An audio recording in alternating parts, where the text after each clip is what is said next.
riwayat Imam Bukhari.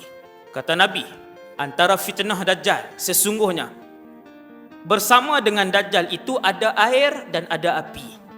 Ulama yang hurai dengan zahir hadis, ulama kata api. Dajjal buat main api, dia buat main ayam. Macam mana nanti bila dia keluar, kamu akan lihat. Sebab apa para ulama yang mengambil makna zahir sebut begitu? Sebab Nabi sebutkan hadis ni, Dajjal ni ada air dan ada api.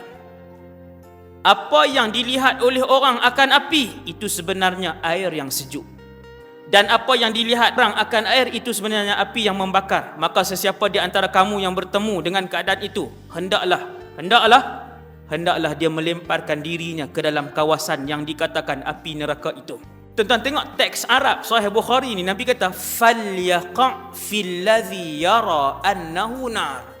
Nabi kata pi terjun dalam api. Apa maksud Nabi kata pi terjun dalam api itu? Nabi guna perkataan falyaqa'. Yaqa' ni pi terjun. Kita ambil hak Nabi sebut ni.